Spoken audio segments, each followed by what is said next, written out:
Good morning, afternoon, evening, whatever time you're tuning in the program called What's Going on FlintTalkRadio.com. I'm George Moss, the host of the program, and our co-hostess, who is normally here during the second and fourth Mondays of each month, is not here this afternoon because, and I know the reason why she's not here, and can vouch for the authenticity of the excuse. she, Catherine, I knew you were sick last Thursday, so I know while you're not here in the studio this afternoon, we're going to miss you during the hour telecast, but we know you're going to be well enough to be in the studio for the next program. I did want to say that last week we had our 8th annual celebration of our study group at Page's Bookstore, and Catherine was dynamic as always, a little hoarse because she was coming down with either the cold or flu, and I'm hoping she's recovering as well as can be expected under the circumstances.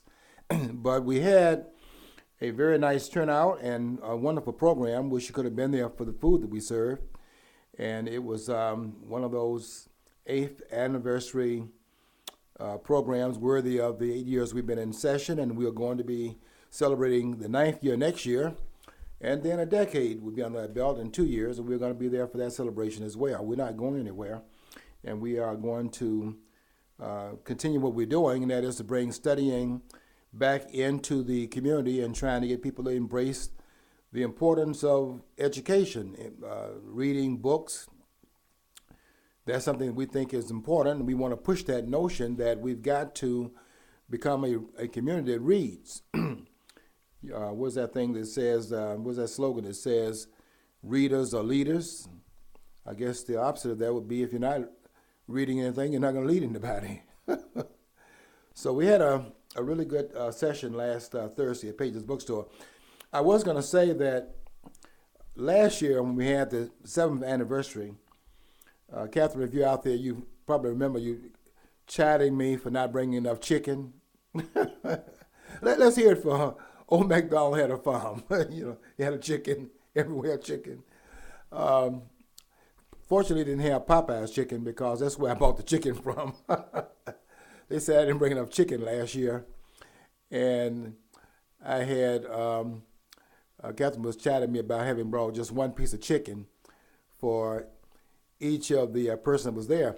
Well, this time I brought 2 pieces of chicken. And I had some chicken left over, which you can believe that I took home after the program was over. But it was really a nice event.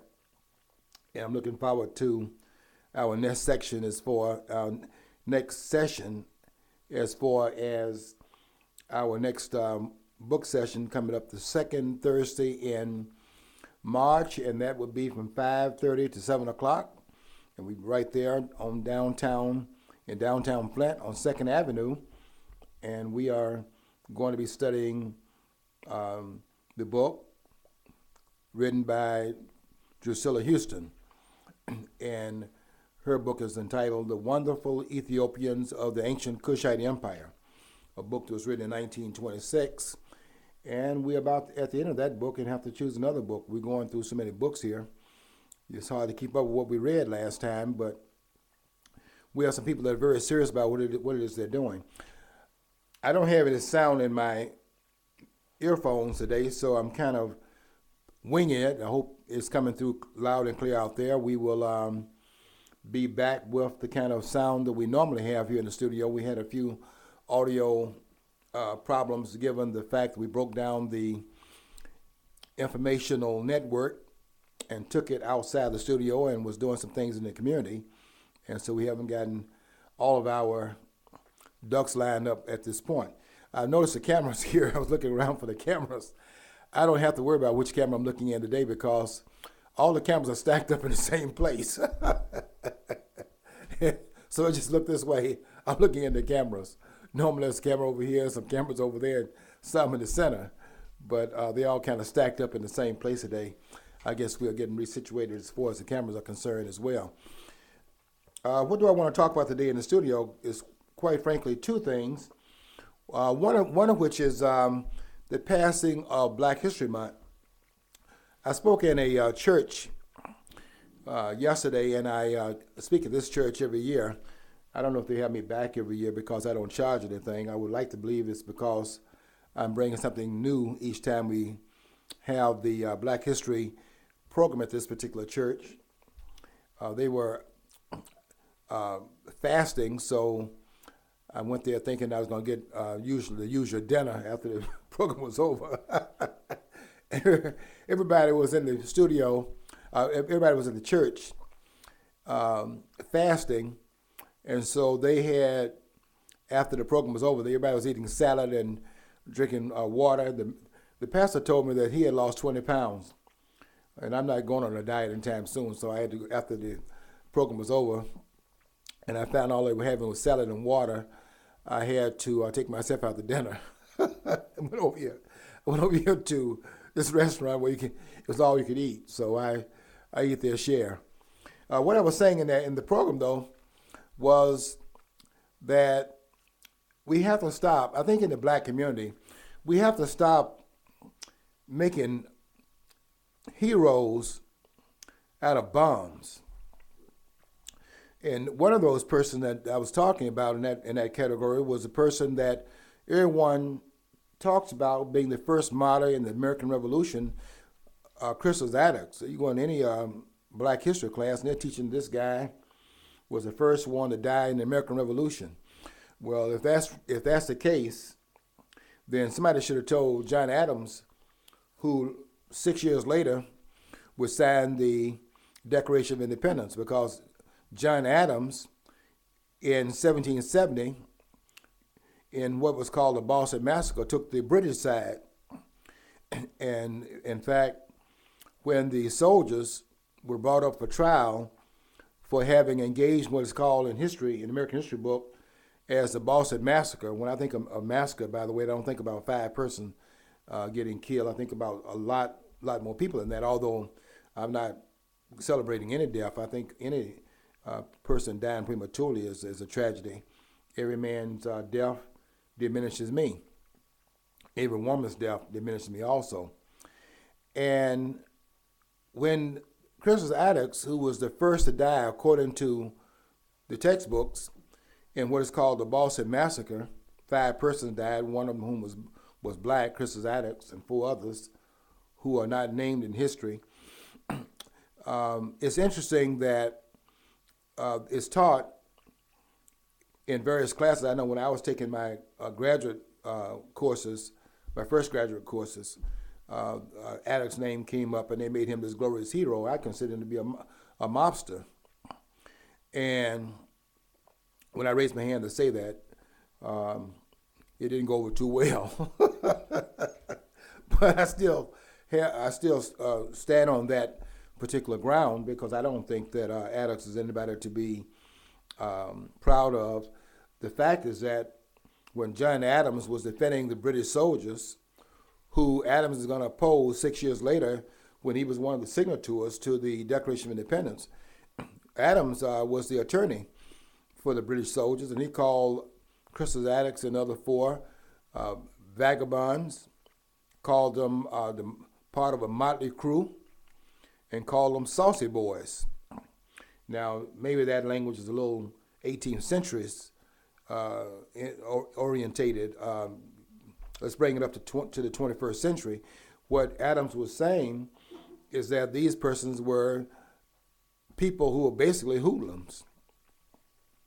And as I was saying in the church yesterday, that Chrysalis Attucks belongs in the French Revolution, because that's what a hoodlum element was in terms of that revolution being so different than the revolution here in the United States. This revolution, I know it's going to hurt a lot of people's feelings that I've been talking to about this revolution in the United States, who want to always make the U.S. something that we then apologize for.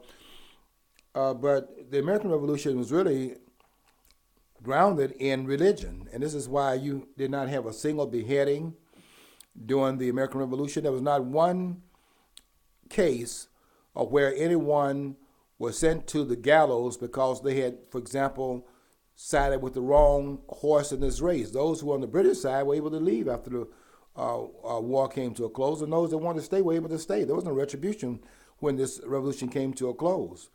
Go over there and see what happened. Go study what happened in France with Maximilian Robespierre, who was the leader in what is called the Reign of Terror, and he never thought his head would be chopped off, but they were chopping off. I think it was like 40,000 people that died during the French Revolution. I mean, nobody was safe, and there was Robespierre leading the charge. And at the end of the process, I think it was 1793, when his head was cut off, he wasn't safe. But that didn't happen here. And Adolphe, who was a mobster, should have been over in France. Didn't belong in the revolution here. And the fact is that that so-called massacre, okay, 5 people, okay, well, it's a massacre. But they had provoked the British soldiers, and the British soldiers fired upon them and defended themselves, just like they did. Well, okay, there's some incidents over in the United States that are similar to that also. Well, I'm making the point that Adolphe is not a hero of mine. Now, I would say this, that we need not claim in black history those persons that are out here with the kind of mobster orientation that Christus Adolphe had. The fact of the matter is a lot to celebrate during the American Revolution. I brought this book in just to read one of the pages, not the whole page, but one of the things that they say on page 5 of the book written by David Barden. It's called American History in Black and White, Setting the Record Straight. And I came in contact with David Barden for the first time when he was on the Glenn Beck show, and was very impressed when they would have something about the American Patriots on Fridays when Beck was doing his show before they ran him off the air because he was doing too much instruction of the public, giving them too much information. It was too much information. And I'm talking about too much information like you actually saying something that's not all entertainment. You're informing people about such things as the Constitution and history and things of that sort. I mean, he had to get off there. He had to get out of there with what he was doing. Well, one of the persons he introduced me to was David Barden, and I bought a couple of his books, every last one of which is quite dynamic. On page 5 of the book called American History in Black and White, David Barden writes, among other things, African American history, so much of it is truly unknown today. For example, few know of James Armistead, a black patriot and spy who helped make possible the 1781 Yorktown victory during the American Revolution to establish America as an independent nation, that having occurred in 1781. He goes on to say that of those patriots, Peter Salem was a black patriot who was a hero of the 1775 Bunker Hill incident. He also fought as one of the legendary Minutemen and was a soldier at the Battle of Saratoga and Stony Point. In fact, a monument was erected to his memory in Massachusetts to commemorate his life and his deeds. So we don't need Chris Zadok's in there. We have when George Washington crossed the Delaware. I want you to look in the front of that boat. There were 2 blacks in that boat with George Washington, and they're right there in the front of that boat. They're not on the boat cooking. Oliver Cromwell, and what's Whipple's first name? Prince Whipple. Prince Whipple and Oliver Cromwell were 2 blacks in that boat. So when George Washington crossed the Delaware on Christmas night, surprising the British soldiers who thought they could take the night off. We're in war. We're going to have a one-day vacation from it. And George Washington surprised them by crossing the Delaware on Christmas night. And in that boat crossing Delaware with George Washington and others were 2 black men. So I don't need Adams. I have Prince Whipple and Oliver Cromwell, who were, I think Cromwell might have had the name after the Oliver Cromwell who came into power after Charles I had been beheaded, who was the King of England from 1625 to 1649. You probably remember that Charles I was the first king who was beheaded. That was over in England, not here in the United States. And Cromwell came in, and from 1649 to 1660 was the interim leader in England, who would later on be succeeded by the restoration of the line, the restoration of the the restoration of the Stuart kings, who would come back into power with Charles II, who was the King of England from 1660 to 1685. You don't have to check that. That's as accurate as it can be. When we tell you something here at FlintTalkRadio.com, take it to the bank. So in from 1660 to 1685, you had Charles II coming in as King of England, and then in 1685 to 1688, you had the last of the Stuart kings, who was James II. But I think that this black Cromwell in the boat with George Washington, I think he's named after Cromwell, who was the interim leader of after Charles I had been beheaded. I think he's named after that person. I could be wrong about that, but they certainly have the same name. I honor him. I honor Prince Whipple, but I can't go with anyone leading these mobs. And those of you who are being led right now in these mobs, we had one right here in Flint, I think.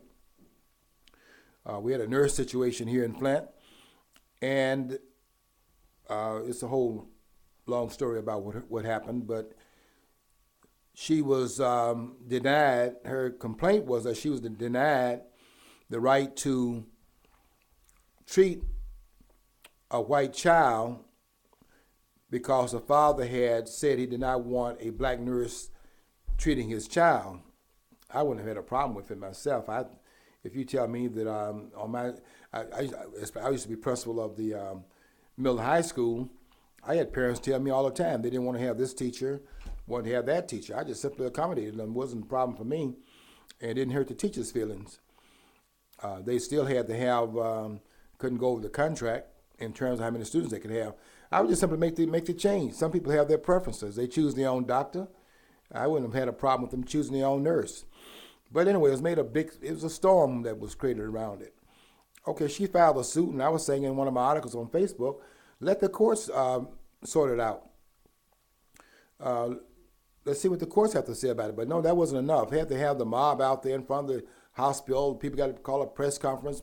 Everybody's standing out there, their mouth stuck out. That doesn't move me. Mob, if that had not been a suit filed and you were complaining about it, and there was nothing else going on, that would be one thing, and I would probably have some problems even under those circumstances. But to have a case filed in court, having an attorney working on it, and then have to have people outside the hospital demonstrating, I don't know what that's about. But I would tell you this, if the court had a rule that this was inappropriate, I can guarantee you that the hospital in question would have changed its policy, because once you get sued and that suit is successfully engaged, you're not going to go down that road again because you don't want to pay the money out a second time. It didn't go to court, by the way. It was settled, today is Monday, I think it was settled Friday of last week. And I don't know what the settlement was, it hasn't been announced yet. But it was settled out of court, as I had predicted would happen, not because there's any culpability, but because you don't want these things going to trial, because you don't know what the jury may do.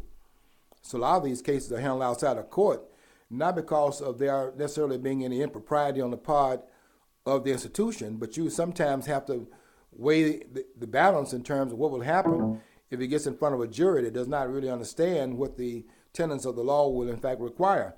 I mean, I find it morally repugnant that a person would say that he would not want a nurse based upon the race, but that's a whole different story when you're talking about the legal aspect to it. What's morally repugnant may be legally allowable, because morality what's moral is a different standard than what is in fact legal. A lot of things that are going on that are not moral. For example, them spending our money, that running up a $16.5 trillion deficit is not moral. But who's made it illegal for that to be in place? I don't see where the illegality would be if the people doing the illegality are the ones making the law. But it doesn't make it moral in terms of taxing those who are yet to be born. Can you hear me, Mr. Ross? Barely. Okay. Well, I'd like to know this: if it's okay for that, if that was such an egregious thing for that nurse to, and I don't understand the guy doing that. I don't. But how come they can wholesalely make everybody who doesn't like abortion be forced to pay for a woman's abortion? I mean, it's the same principle. You find that you find something repugnant, but no, it's okay. Now you've got to be party of that because they say it, because they're going to squash anybody having a variance in opinion. Yeah, and you can see the difference between that which is legal and that which is moral, because you're compelling them legally to be a part of that which they have a moral objection to. You see how the law that was legal trumps the moral question, and I'm with you on that all the way, because I have some objections to my tax money being used to do which I think is morally outrageous. Don't forget, everything that happened during the Nazi era in Germany and Europe, where they controlled, was legal. Martin Luther King even brings that up. It was legal to be immoral, because I personally think morality and laws have to be have a dovetail. I think they should work together, my opinion, because I'm coming from a Judeo-Christian perspective. However, anybody who wants to be just surely legalistic can say what the Nazis did was legal, and by that definition, that was the law of Germany at that point. Yes, I would say in addition that if you look throughout history and you look at the horrors that are recorded in history, you see that a lot of those horrors happen under the color of law. The ones who were doing the violations were the ones who were doing these violations legally. Even in America, for example, you see, you've read about Sherman, and what Sherman did, we celebrate Sherman marching from Atlanta to the sea. But what Sherman did in the Civil War was a war crime in terms of the devastation that he, in fact, invoked. Citizens, civilians, and everybody else was on the table. Where what won the war, since we're talking about Black history, wasn't the fact that they introduced the black soldiers. I understand Douglas was telling Lincoln that, you're fighting this war with your right hand, with your left hand tied behind your back, meaning that you won't let these blacks on that battlefield, and they are being used by the South, and you cannot win the war unless you bring them off those plantations and make them part of your unit. I understand that, but those 186,000 black soldiers that died in the Civil War, that fought in the Civil War, 38,000 of them who died, is not what made the difference. What made the difference was that Sherman began to wage war on civilian population. That's what really turned the tide. And in some places, I can't remember exactly what city, it might have been Savannah, but one of the cities he was in, the Confederate Army had already left the scene. And they still burned that town, and they also took $20 million out of the banks of civilian accounts. So when you talk about morality, all of that is immoral, but I don't see anybody trying Sherman when the war came to a close, because it was legal in terms of the conscription of policy under the auspices of war. So morally, it can't be justified, but legally, I don't see any trials being held. Of course, they weren't even holding trials too much for the people that were standing in the Confederacy. That would have been interesting too. Because was it legal for them? John, was it legal for Jefferson Davis to secede from the union. That's another question. According to the Constitution and our understanding of what we're based on, the South did have a right to secede. They did. Read Charles Adams, read De Lorenzo. They have a very strong argument in their respective books. In the course of human events, this is Charles Adams's book, magnificent book, and he makes a very strong case for secession, not a strong case for slavery, which is going to go out of existence anyway, just like it did all over the world in terms of slavery getting out of here, because how could it be sustained in an industrialized society? You can't have one existing with the other. So that was going to be history anyway. But the question of whether or not they had a moral right to succeed in the Union, I think that case can be made even today, since they were voluntarily aligning themselves in the Union. It seems to me that you cannot compel them to stay based upon your own documents. The Declaration of Independence has the color of giving that legal standing.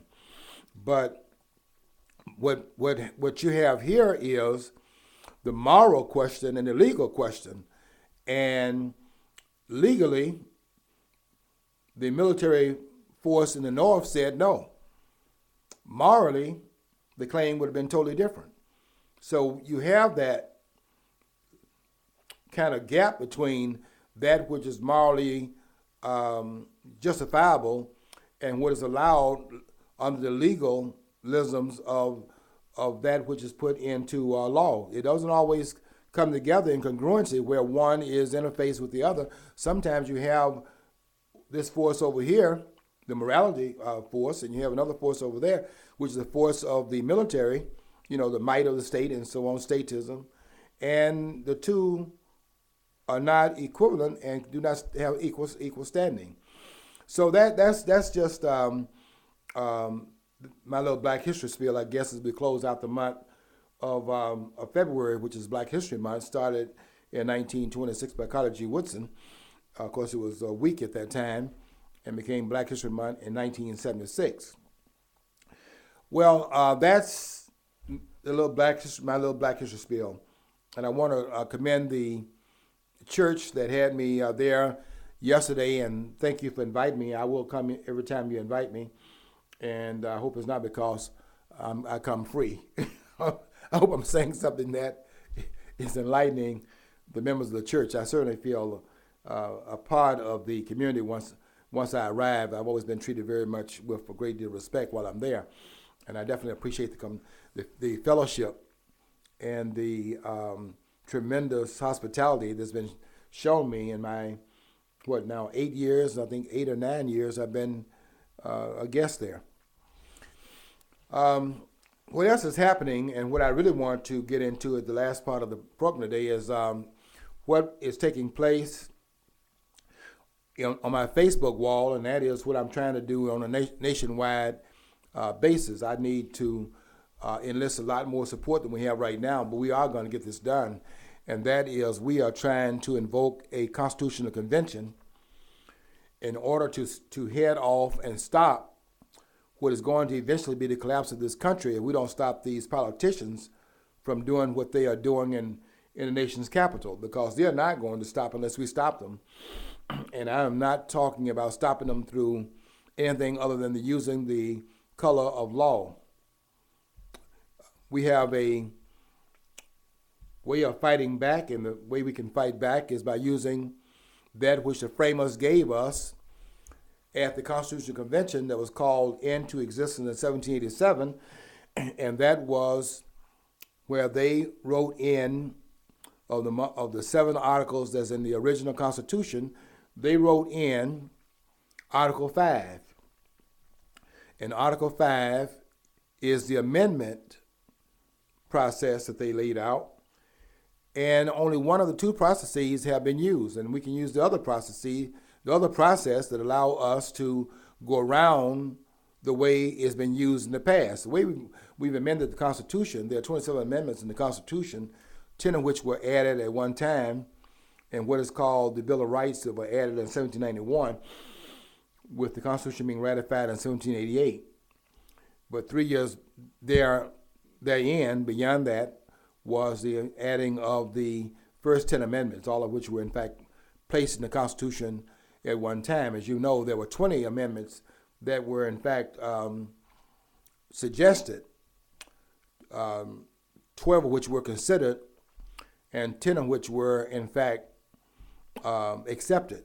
That's why a lot of people, in my proposal to convene a constitutional convention, a lot of people are saying that it may well get out of hand. I will speak to that in just a few minutes, but I just wanted to say that I'm calling for a constitutional convention, and I need to have some foot soldiers in every one of the states in order to bring this about. We're going to need 34 states that's going to endorse having a convention. We need 2/3 of the states to call for a constitutional convention where we have to petition the Congress in order to bring it about. That's the only role the federal government will have in it, and that is to convene the convention after being called for by 2/3 of the state legislatures. And at that point, whatever Congress may think about it, they do not have any choice in the matter based upon the Constitution. They have to invoke and call for a constitutional convention once that has been asked for, petitioned by 2/3 of the state legislatures. And 2/3 of 50 states mean that you have 33 and some percentage of that, so it's really 34 states where this has to take place, where this will take place. So we will then convene the convention. One of the things that persons are saying they're concerned about is that it could get out of control. Well, I want you to go back to the amendments that were added to the Constitution in 1791. And I want you to see that what happened was that they had a number of proposals there, but those proposals did not become law just because they are proposed in a the way the amendment process worked then and the way it's working every time it's been used is where it's proposed by 2/3 of the members of the House, which would be today 290 members in the House, since there are 435 House members. So if you want to amend the Constitution now under the process that's been used in the past, it'd be 2/3 of the members of the House, 290 members, and 2/3 of the senators, which would be 6 or 7 members. They would make a proposal. It doesn't become law. It's proposed to the states. And then it takes 3/4 of the states in order to ratify it, which means then that it takes 3/4 would be 38 states, 37 point something, and therefore 38 states, in order to bring about ratification. We've used that process each time we've added an amendment to the Constitution. But the framers, who were in their infinite wisdom, allowed us to go around the federal government to bring about changes that the people themselves thought that they needed, and the states would have thought were necessary to restore the balance of power, for example, between the states and the federal government. And one of the things that they did was to have the prerogative placed in the Constitution in Article 5, where you could actually go around the federal government, go around the Congress, and just simply petition the Congress to convene the convention. Once it's convened, you have in the convention proposals that are being made. There's no role for the Congress to play with those proposals, because once those proposals are in fact brought up and finalized at the convention, it goes to the states, where it takes 3/4 of the states for ratification. And so what we have here, and it's just really interesting to look and see what the framers were thinking at the Constitutional Convention, how out of the box their thinking was, and how clear they were about having different routes to bring about amending the Constitution, or another way of putting it is how they had so many different ways of doing what they had every intent of doing, which was a chain down power in the United States. And what they did there was to convene the process in a way in which you could go around even their own power in Washington and go around them so that you didn't have to invite Congress into the process. So once you have the proposals on the table, and we have constructed 14 different proposals, those who are working with me on this convening of this Constitution, which we are going to get done because we don't have any choice in the matter. And the states are going to join in on this once we can get them to understand that they have a vested interest in restoring the balance of power between the states and the federal government. We've got to restore the relationship the framers had in mind when they set the government up in 1787. They had something in mind, and that was a federal system where each of the levels in the federal structure had its own power. There'd be certain powers at the federal level and certain powers left to the states and to the people they're in. And that would just be what you have in really in the itemization of Article 1, Section 8, which has 18 clauses in it, where the states were actually specifying what authority were they relinquishing to the federal government. The states are creating the federal government, and they were actually putting down there what are they going to give of their sovereignty up to the federal government, and they simply itemized what those powers would be. And then in Amendment 10, it said anything that's not delegated expressly to the federal government, that those rights belong to the states and or to the people they're in. That balance was undone and changed in 1913 when they added the 17th Amendment to the Constitution, which gave you the right to the popular election of senators, which was a gigantic mistake. And we've been somewhat off course ever since. We've been moving toward this, but that's when the horses got out of the barn completely, and we now have a total imbalance between the federal government and the states, and we want to restore that because the framers were very intentional in what they did in the convention in 1787. We had to go back to the convention and go back over some things and redo some things that they couldn't foresee. They did as much as they could with what they had in mind. They never could see, for example, that the federal government would become imperial in total. What they were counting upon was that the three branches of government would be so askance of its own power that it would in fact stand there as a balancing act so that not any 1/3 of the government, whether it be the legislative branch, the executive branch, or the judicial branch, would get out of control. And so they had this idea that they would be jealous of each branch would be jealous of its own power, and therefore would restrain the other two from getting out of control. And that worked for a period of time. It worked fairly well up until a certain point. But what we have now with the 17th Amendment, where the states lost their voice in the Congress, they had a voice in the Senate, and the people had their voice in the House of Representatives, which was supposed to be the people's body, and the Senate was going to be the state's voice, both of them in Washington overseeing the federal government. Once that was in fact changed, then you have what we have right now, where we have an imperial federal government.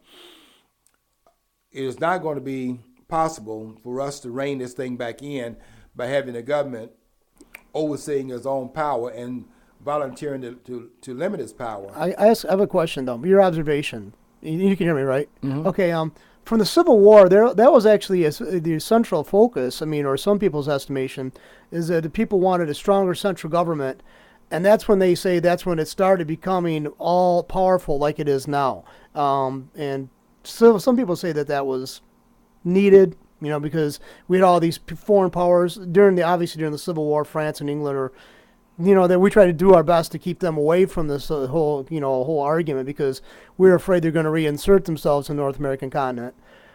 So there's a need, they said, to have a stronger centralized government that they hadn't existed prior to the Civil War. I was just wondering what your thought on that. You think we could have probably become more of a modern nation, more of an economic powerhouse, if we had not had a stronger central government like we did after the Civil War? The strong central government was never intended, nor is it necessary for this country to become the great nation that it became. In fact, it became that because it did not have a strong central government. If you go back and look at when laissez-faire was operative, which was up until around 1937, look at what the country had achieved. The greatest nation the world had ever seen. We're living off the fumes of it right now. But we had laissez-faire where the government was in fact limited. It stayed out of the court. In fact, the courts, if you go back and look at some of the rulings, the courts were actually saying that the federal government was limited because the Commerce Clause was limited. We only had the Commerce Clause expanded into all these different arenas with the Sherman Antitrust Act of 1890 and the the Interstate Commerce Act of 1887. We had two acts that began to expand the role a little bit into arenas where the government had been restricted prior to that. But still, there was a certain amount of limitations of the federal government intrusion, particularly into the economy, up until about 1937 with Roosevelt's second term. If you recall, during the first term, what the court was in fact doing was striking down one thing after another as Roosevelt tried to encroach upon certain places that the federal government had not been allowed to go into in the past. And what Roosevelt did in response to it scared the court out of his wits by attempting to pack the Supreme Court. And I think at that point, we began to see something else in place in the aftermath of Roosevelt's administration. But no, I think the strong central government was never intended by the framers in their infinite wisdom, and you can see why, because they had faced that with King George III, and they wanted to, in fact, restrain it. That's why they created the federal system, and that's why they wanted the fusion of power, not only in the federal level between the three branches of government on the federal level, but they wanted to diffuse power on the federal and state level as well. They had a vertical diffusion of power. There are certain powers at this level and certain powers here. So horizontally they diffuse power, and then vertically diffuse power as well. The idea was to chain the government down. The other question that you raised, John, was did it get out of control? Did we begin to unravel this strong central government at the point of the Civil War? That's when it really got out of control with Abraham Lincoln, who was the imperial president. In fact, Abraham Lincoln, by many standards, was a dictator. And I agree with Judge Napolitano that Abraham Lincoln, I know we are going to be surprised to hear this from a black instructor. I know we're supposed to celebrate Lincoln because of the Emancipation Proclamation, and I do not deny some greatness in him being president during that time. I don't think the Emancipation Proclamation actually did as much as they say it did. The 13th Amendment is really what freed the slaves in the United States. But he did have to stand up to the decision that he made. He went down a road I don't think he should have gone down, but once went down the road, he did, in fact, see it to the end. So even though I think that his actions were unconstitutional, and that I do, and I just don't think we can pretend that Abraham Lincoln was not a dictator, throwing 13,000 to 15,000 people in jail, that was not an imperial president. But if you go back to when we see this unraveling taking place, we see that as early as 1798 with John Adams in the Alien and Sedition Act. You know, when John Adams signed that into law and was, in fact, throwing people in jail for criticizing his administration. We see that in the second president. And we're seeing an NDAA. And then look at what Thomas Jefferson did. Right, about the purchase. The Louisiana Purchase. Yeah, I mean, so as soon as they created these rules, these same men who set these principles down started violating them. Yes. See, that's the thing that really, because the framers were not claiming perfection. If they had confidence that they would be different with power than King George III would have been, if they had thought it was Animal Farm, where the animals out there hollering about how the farmers are treating them, and when they get in there, they're going to do better. If they had thought that was possible, they would not have chained down government, because they were the inheritors of the government. Our revolutionary leaders were our first representatives in government. George Washington was one of the persons that sat at he was the president of the Constitution Convention. The signatories, John Adams was a signator. James Madison, the fourth president, was a signatory to the Declaration of Independence. We talked about Adams, okay, their second president, John Adams, was number 2. We have Thomas Jefferson, number 3, James Madison, number 4. 5 would be Martin Van Buren. Martin Van Buren is not a signatory, but let me make sure I get these presidents right. Not Martin Van Buren. The 5th president was Andrew Jackson. 6th president was John Quincy Adams. We won't give you any false information here. So let me go back over that again. George Washington, number 1. John Adams, number 2. Thomas Jefferson, number 3. Number 4, James Madison. Number 5, Andrew Jackson. And John Quincy Adams, who came in 1824. And I said 5 was, no, 5. You know, I can't believe that I'm getting these presidents mixed up because I'm pretty good on the presidents. Let's see, 5 would be, that would be 1820, 1824 would be, yeah, that's right.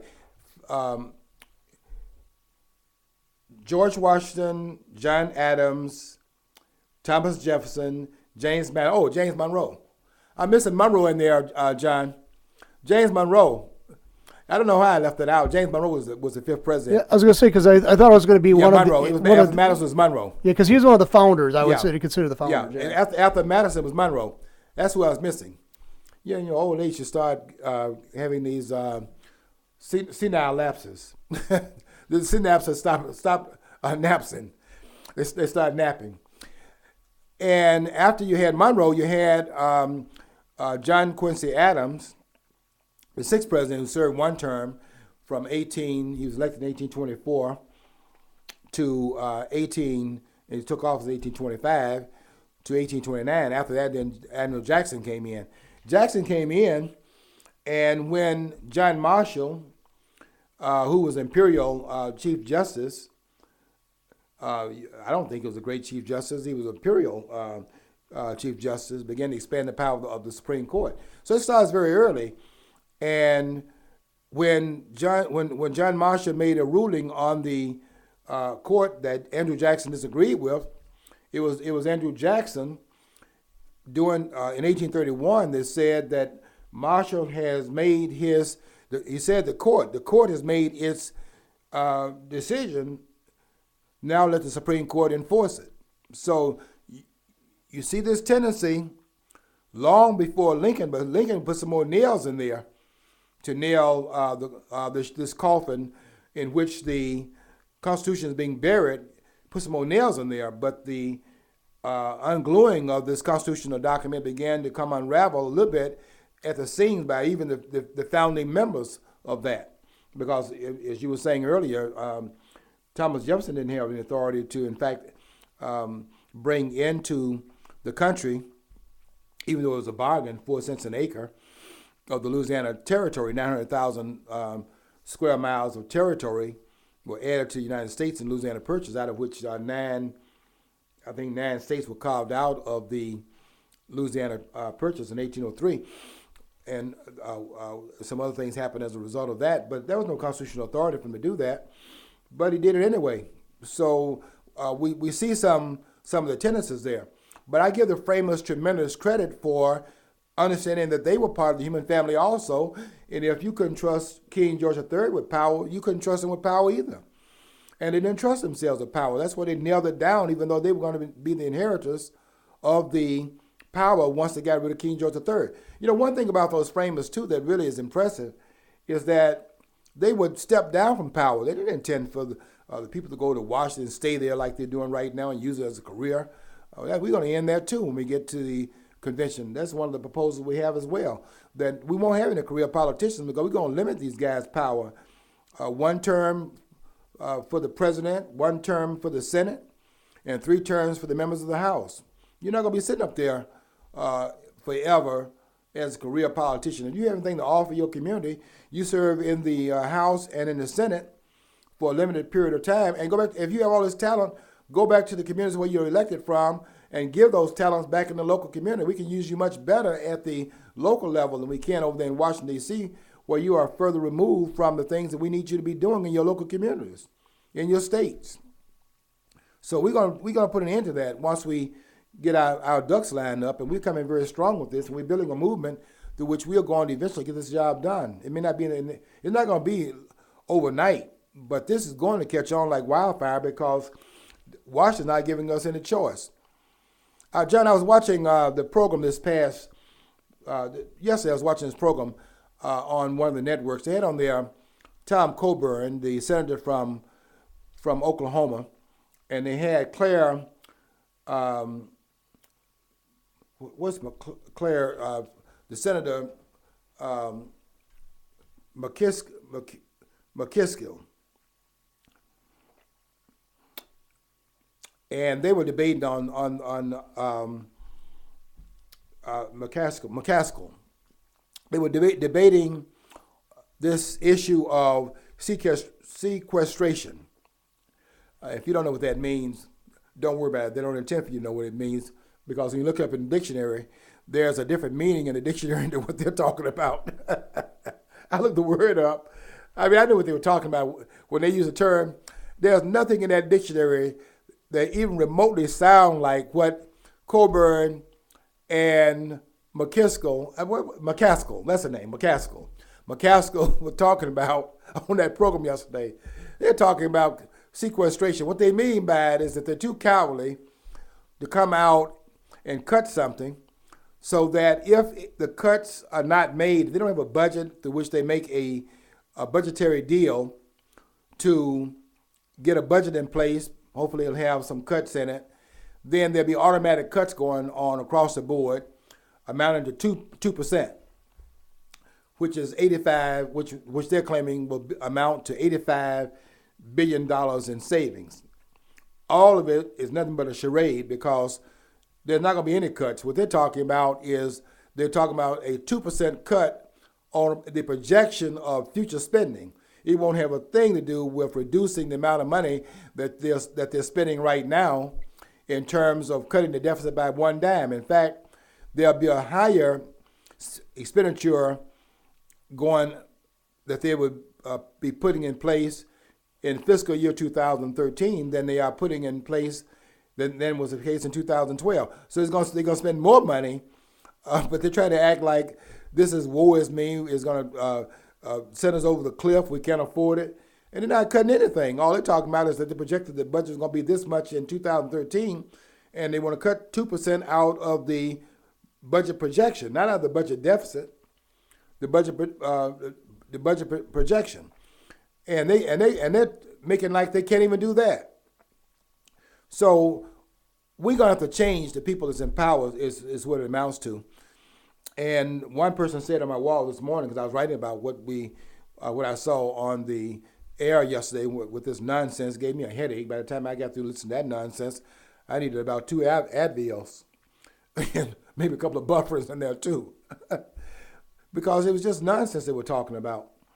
And I don't think we can tolerate these persons anymore. Some people are saying on the wall, Facebook wall, that we should cherry pick. It's this one and keep that one. And so, no, we have to throw them all out.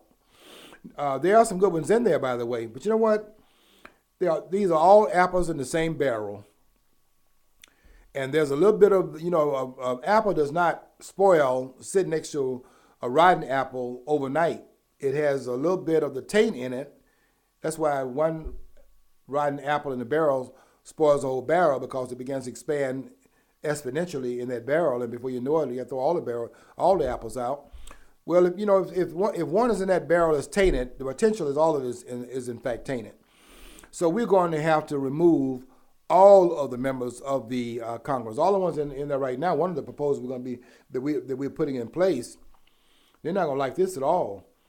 But anyone that's in power when the convention is in fact convened, if we can get this thing off the ground, one of the proposals I hope they will carry there Doesn't mean it will come out and be suggested.